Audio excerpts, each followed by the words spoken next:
এখন প্রতিদিন বৃষ্টি হচ্ছে, ফলে সামনে ডেঙ্গুর প্রকোপ বাড়তে পারে। তাই বর্ষায় জমা পানির বিষয়ে নগরবাসীকে সচেতন থাকার আহ্বান জানিয়েছেন ঢাকা উত্তর সিটি কর্পোরেশনের প্রশাসক শফিকুল ইসলাম খান।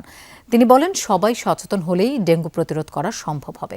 সকালে রাজধানীর মিরপুরে শিশু সুরক্ষায় শিশু ও যুব কর্তৃক গৃহীত কার্যক্রম উপস্থাপন অনুষ্ঠানে এসব কথা বলেন তিনি। বলেন, শিশু ও যুবকদের জীবনমান উন্নয়ন এবং দেশকে এগিয়ে নিতে এই কার্যক্রম গুরুত্বপূর্ণ অবদান রাখবে। বিশেষ করে বাল্যবিবাহ রোধ ও শিশুদের সঠিক বিকাশে এই সচেতনতা কাজ করবে বলে জানান প্রশাসক। আরও বলেন, এই অনুষ্ঠানে শিশুদের উদ্ভাবিত প্রযুক্তি সকলকে অভিভূত করেছে। এসব প্রযুক্তির মাধ্যমে দেশ সামনে এগিয়ে যাবে বলেও প্রত্যাশা করেন তিনি।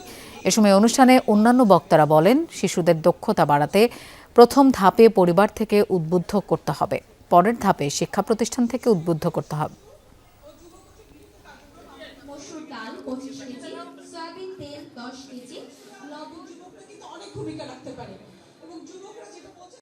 নগরবাসীর কাছে একটা আহ্বান করব, আগামী দিনে বর্ষার মৌসুম শুরু হয়ে গেছে। ডেঙ্গুর প্রতিরোধ করার জন্য আমরা যার বাসাবাড়ি পরিষ্কার রাখবো, বাসার জমে থাকা পানিকে আমরা থাকতে দিব না, এই অঙ্গীকারটুকু থাকুক।